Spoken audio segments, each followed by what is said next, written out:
নমস্কার বন্ধুরা, গল্প কথা বাই পায়েল চ্যানেলে আপনাদের সবাইকে স্বাগত। আজকে যে গল্প আমি আপনাদের পড়ে শোনাবো সেই গল্পের নাম ভালোবাসার দ্বিতীয় জন্ম। আজকের গল্প আপনাদের কেমন লাগলো নিচে অবশ্যই কমেন্ট করে জানান। আর যেসব বন্ধুরা এখনো সাবস্ক্রাইব করেননি তাদের যদি নিত্য নতুন স্বাদের বাংলা অডিও স্টোরি শুনতে ভালো লাগে বা মানুষের জীবন থেকে উঠে আসা নানা রকম ঘটনার গল্প শুনতে ভালো লাগে তাহলে চটপট সাবস্ক্রাইব করুন গল্প কথা বাই পায়েল। আর আপনাদের ভালো লাগার গল্পগুলো শেয়ার করে নিন পরিচিত বন্ধুবান্ধব বা আত্মীয় স্বজনের সঙ্গে যারা আপনার মতোই বাংলা অডিও স্টোরি শুনতে ভালোবাসেন। শুরু করছি আজকের গল্প ভালোবাসার দ্বিতীয় জন্ম। ধবধবে সাদা দেওয়ালের শোবার ঘরের একটা দেওয়াল ঘেঁষে যে গাঢ় বাদামি লেদারের সোফাটা আছে, মঞ্জিমা সেখানে শুয়েছিল। তার পরনে একটা হলদে রঙের নরম সুতির শাড়ি আর সবুজ ব্লাউজ। পায়ের কাছে শাড়িটা একটুখানি উঠে গেছে। তার বাঁ পায়ে একটাই মাত্র সরু সোনার নুপুর। নিলয়ের মা তাকে নুপুরটা দিয়েছিলেন গতকাল তাদের পারিবারিক ঐতিহ্যের প্রতীক হিসেবে। আগেরবার কিন্তু তিনি এটা দেননি। নিলয় ঘরে এসেছিল মঞ্জিমা ঘুম থেকে উঠেছে কিনা দেখতে। সে চায়ের জল চাপিয়ে এসেছে। নিলয় অবশ্য জানে না মঞ্জিমা আদৌ চা খায় কিনা সকালে। গতকাল কোর্টে তার আর মঞ্জিমার বিয়ে হয়েছে। তারপর তাদের দুজনের মা বাবারা সেখান থেকেই নিজেদের বাড়ি চলে গিয়েছেন, আর তারা দুজনে চলে এসেছিল তাদের গঙ্গার ধারের এই ফ্ল্যাটে। দূর থেকে দেখা যায় নদীটা, হাওয়াও আসে দারুণ। নিলয় একটু ইতস্তত বোধ করছিল যে মঞ্জিমাকে ডাকবে কিনা তা ভেবে। সোফায় শুয়ে থাকা মেয়েটি আইনত তার স্ত্রী হলেও এখনও তাদের দুজনের মধ্যে সহস্র যোজন দূরত্ব। নিলয় আরেকবার আর চোখে মঞ্জিমার দিকে তাকালো। তার শুয়ে থাকার ভঙ্গিটি বড্ড মায়াময়। বেশিরভাগ মেয়েই নিজের মুখ বা শরীরের বাকি অংশের যতটা যত্ন করে পায়ের বোধহয় ততটা নয়। তেমনটাই নিলয় শুনেছে বা দেখেছেও একজনকে খুব কাছ থেকে। কিন্তু এই মেয়েটির পরিষ্কার পা দুটি দেখলেই মনে হয় খুব নরম আর যত্নে থাকে তারা। পায়ের পাতায় কেমন একটা গোলাপি আভা। নিলয় একটা সাবধানী নিঃশ্বাস ফেলে ঘর থেকে বেরিয়ে রান্নাঘরের দিকে গেল। কি একটা ভেবে সে আরেকটু জল দিল চায়ের জন্য। যদি না খায় দেখা যাবে।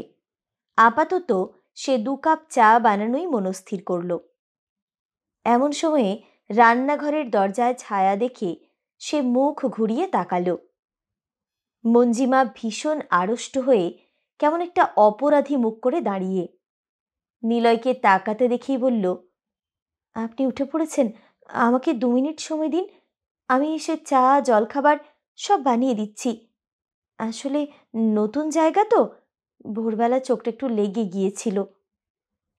নিলয় হেসে উত্তর দিল, আরে তাতে কি হয়েছে, আপনি এত কুণ্ঠিত হবেন না। নিশ্চিন্তে ফ্রেশ হয়ে আসুন। আমার নিজের কাজ নিজে করাই অভ্যেস। আপনি চা খান তো সকালবেলা? আমার কিন্তু সকালবেলা পাতলা সুগন্ধি লিকার চা ভালো লাগে। আপনি কেমন চা খান বলুন, আমি বানিয়ে দিচ্ছি। মঞ্জিমা কেমন একটা অবাক চোখে তাকালো। তারপর বলল, আমিও তাই খাবো। মঞ্জিমার টেবিলে এসে বসার আগেই চায়ের সাথে নিলয় অভ্যস্ত হাতে ঝটপট করে অমলেট আর স্যান্ডউইচ বানিয়ে ফেলল তাদের দুজনের জন্য। নিলয় মঞ্জিমাকে খাওয়ার দিয়ে নিজের প্লেট আর চা নিয়ে তার উল্টো দিকের চেয়ারে বসল। কিভাবে কথা বলবে নাকি কিছুই বলবে না ভেবেই পাচ্ছিল না নিলয়। মঞ্জিমা মুখ নিচু করে খাচ্ছিল। তারপর সে নিজেই বলল, চাটা কিন্তু সত্যি ভীষণ ভালো হয়েছে। আপনি আমাকে দেখিয়ে দিন রান্নাঘরে কোথায় কি রাখা, আমি দুপুরের খাবার বানিয়ে নেব। নিলয় বলল, আপনি এত ব্যস্ত হবেন না, বাড়িতে তেমন বিশেষ কিছু নেই। আসলে আজ তো রবিবার, আমি প্রতি রবিবার বাজার করি সারা সপ্তাহের জন্য। আর এই দিনটা মোটামুটি সারা সপ্তাহের গোছগাছ করতে করতেই চলে যায়। তাই আজ আমি বাইরে থেকে অর্ডার করে কিছু আনিয়ে নিই দুপুরবেলা। আপনার আপত্তি না থাকলে আপনিও আমার সাথে বেরোতে পারেন। মঞ্জিমার মুখটা উজ্জ্বল হয়ে উঠল। বলল, আমি এক্ষুনি তৈরি হয়ে নিচ্ছি। আমার বাজার করতে দারুণ ভালো। কথাটা হঠাৎ অসমাপ্ত রেখেই সে একটু থতমত খেয়ে চুপ করে গেল। নিলয় মন দিয়ে তার কথা শুনছিল। তাকে চুপ করে যেতে দেখে বলল, দেখুন মঞ্জিমা, আপনার জড়তার কোনো কারণ নেই। আপনার যা মনে হয় আপনি আমাকে বলতে পারেন কোনো দ্বিধা ছাড়াই। আমি জানি আমাদের দুজনেরই এই নতুন সম্পর্ক নিয়ে অনেক দ্বিধা দ্বন্দ্ব কাজ করছে মনের মধ্যে। আসলে দুজনেই ঘর পোড়া তো, তাই ভয় থাকাটা স্বাভাবিক। বিশ্বাস করুন, আমার মনেও আপনার মতোই অনেক অস্বস্তি। তবে চেষ্টা করে দেখতে ক্ষতি কি? অন্তত বন্ধু হয়ে ওঠার চেষ্টা তো করা যেতেই পারে, কি বলুন? মঞ্জিমা একটু ম্লান হেসে বলল, জানেন তো, আমি যে ভাঙনের পথ পেরিয়ে এসেছি, সেখানে স্বামী স্ত্রী বন্ধু হতে পারে, এর চেয়ে হাস্যকর কথা কেউ শোনেনি কখনো। আপনার এই কথাটুকুই আমার জন্য একটা হঠাৎ পাওয়া উপহারের মতো। নিলয় হেসে বলল, বন্ধু হওয়ার পথে প্রথমেই আমাদের দুজনের এই মুহূর্তে এই আপনি শব্দটা বর্জন করা উচিত। আর আপাতত তাড়াতাড়ি বেরোনো উচিত। কাল থেকে কিন্তু আমার অফিস, কাজেই বউদের মতো হুকুম করলে আমি বড়জোর অর্ডার দিয়ে আনিয়ে দিতে পারবো, কিন্তু সঙ্গে করে বাজারে নিয়ে যেতে পারবো না। আর একটু আগে একজন আমায় বলেছে যে সে বাজার করতে খুব ভালোবাসে। সারাদিন ধরে ঘুরে ঘুরে বাড়ির বাজার করে, বাইরে খেয়ে, একটা সিনেমা দেখে বিকেলে যখন বাড়ি ফিরল, তারা দুজনে ততক্ষণে আবিষ্কার করেছে যে তারা দুজনেই ভীষণ বিরিয়ানি আর কাবাব খেতে ভালোবাসে। দুজনেরই পছন্দ ইলিশ মাছ আর দই কাতলা। আর দুজনেই হিন্দি সিনেমার পোকা।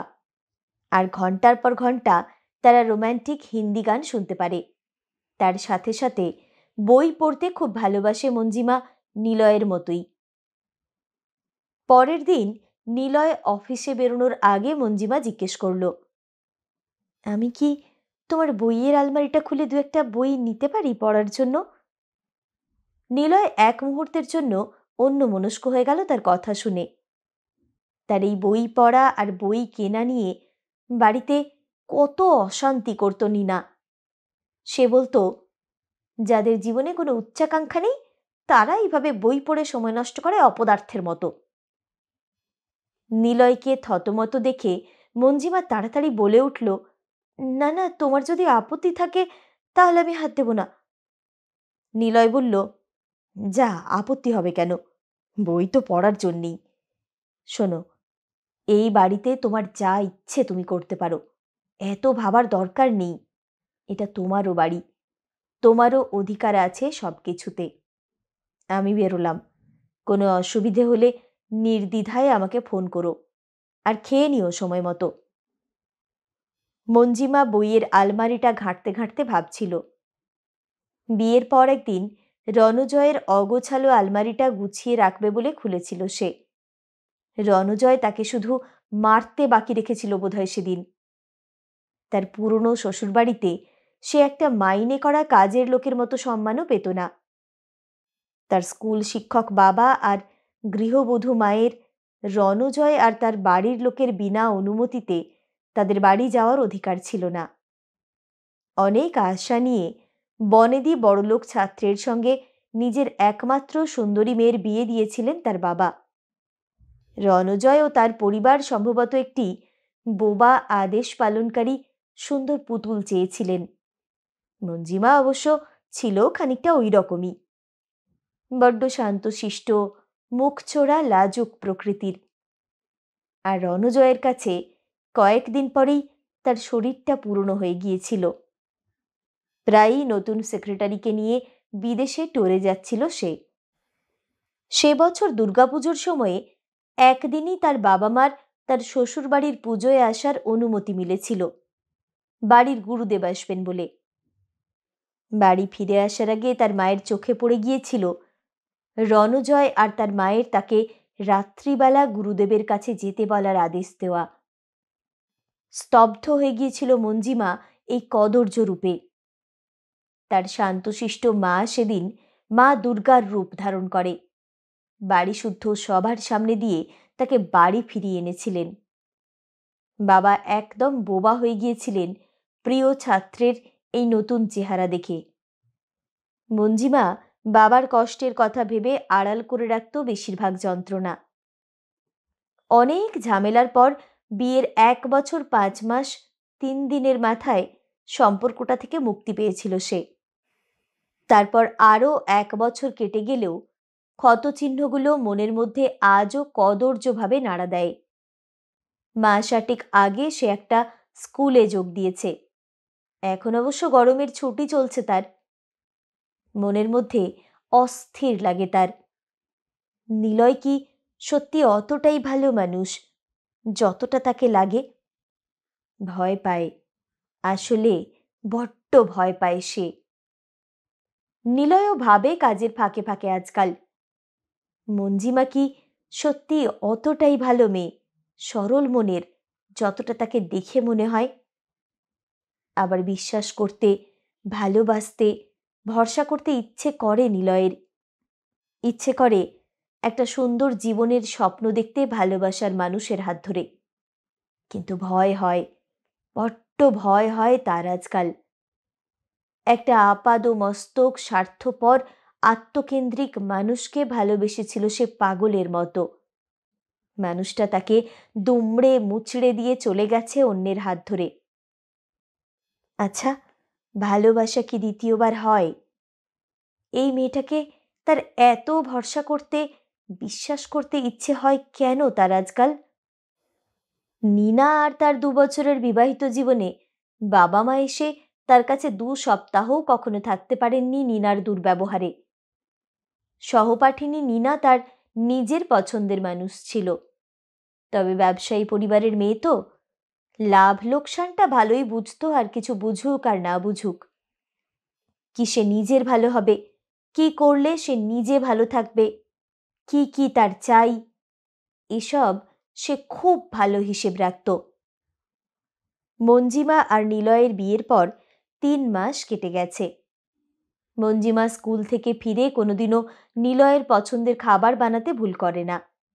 তেমনি নিলয়ও রোজ সকালে মঞ্জিমার ব্যাগে নিজের হাতে করে বানিয়ে গুছিয়ে দেয় তার প্রিয় টিফিন। নিলয়ের মতোই মঞ্জিমা খুব নিপুণ, পরিপাটি, গোছানো মেয়ে। দুজনেই ধীর স্থির, তীর তীর করে বয় তারা বহমান শান্ত নদীর মতো। সেদিন অফিস থেকে ফিরে নিলয় দেখল মা বাবা এসেছেন, তার সঙ্গে মঞ্জিমার মা বাবাও। বাড়িতে বেশ একটা জমজমাট আড্ডা হচ্ছে। মঞ্জিমাকে এত হাসি খুশি দেখাচ্ছে। নিলয়ের মা তাদের বিয়েটা ঠিক করেছিলেন। নিলয়ের মা আর মঞ্জিমার মা একই গ্রামের মেয়ে ছিলেন, কাছাকাছি বাড়ি ছিল তাদের। সেই সূত্রেই কিভাবে যোগাযোগ হয় তাদের বিয়ের। একটা সপ্তাহ হই হই আনন্দে কিভাবে যেন ঝড়ের গতিতে কেটে গেল। বাড়ি ফিরে যাওয়ার আগে মা বাবা নিলয় আর মঞ্জিমাকে ডেকে বললেন, তোরা দুজনে কয়েকদিন বাইরে থেকে কোথাও ঘুরে আয় না। দেখবি বাইরে গেলে প্রকৃতির কোলে খোলা হাওয়ায় মনটাও উদার হয়ে যায় আমাদের। মনের বদ্ধ দরজা খুলে জমে থাকা পুরনো ধুলোর আস্তরণ উড়িয়ে দিয়ে নতুন জীবন শুরু কর তোরা। সব ভালো হবে এবার। মা বাবা কি সন্তানের মন পড়তে পারেন ভাবছিল নিলয়। আর ভীষণ ভালো লাগছিল মঞ্জিমার। একটু ভয়ও হচ্ছিল তার নিজের সৌভাগ্যে নিজেরই না নজর লেগে যায়। এই প্রথমবার মঞ্জিমা নিজে থেকে জিজ্ঞেস করলো নিলয়কে, সত্যি যাবে নাকি বেড়াতে? নিলয় তার মুখের দিকে তাকিয়েই পরিষ্কার অনুভব করতে পারল তার মনের ইচ্ছেটা। সে বলল, যাওয়া যেতেই পারে, কিন্তু কোথায় যাবে বলো তো? তারপর কোনো রকম প্রস্তুতি ছাড়াই দুজনে একসঙ্গে বলে উঠল, জঙ্গল। তাদের দুজনের বন্ধুত্ব হচ্ছিল ঠিকই, কিন্তু স্পর্শ করেনি কেউ কাউকে আজ পর্যন্ত। কেমন একটা অলিখিত নিয়মে আলাদাই ঘুমোতো তারা। দুজনেরই ভীষণ ভালো লাগছিল জায়গাটা। রাজস্থানে জঙ্গলের মধ্যে এই ফোর্ট হোটেলের নির্জনতা, চারপাশের ঘন সবুজের সমারোহ, পাখির ডাক, অদ্ভুত মুগ্ধতায় মুজেছিল মন। রাতের বেলা নিজেদের রুমের লাগোয়া প্রশস্ত ব্যালকনিতে দাঁড়িয়ে নিঝুম কালো জঙ্গলের নিঃশ্বাসের সঙ্গে গাছপালার ফাঁক দিয়ে উঁকি মারা চাঁদ দেখছিল মঞ্জিমা।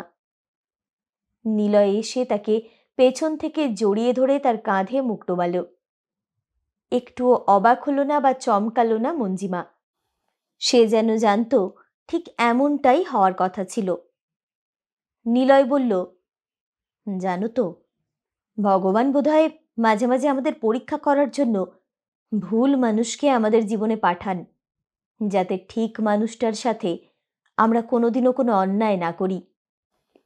এতদিন ভয় পেতাম, কিন্তু আজ বুঝতে পারছি ভয় পেয়ে ভালোবাসাহীন একটা জীবন কাটানোর কোনো মানে নেই। এমনিই আমাদের জীবনে ভালোবাসার সময় বড্ড দেরি করে এলো। মঞ্জিমা তার দিকে ঘুরে উত্তর দিল, কথা দিলাম আমি তোমাকে কোনো দিনও কোনো কষ্ট দেব না। এই জন্মে তো আমাদের একটু দেরি করে দেখা হলো, কিন্তু পরজন্ম বলে যদি কিছু থাকে, তবে সেই জন্মের জন্য আমি ভগবানের কাছে তোমাকে এ জন্মেই চেয়ে রাখলাম।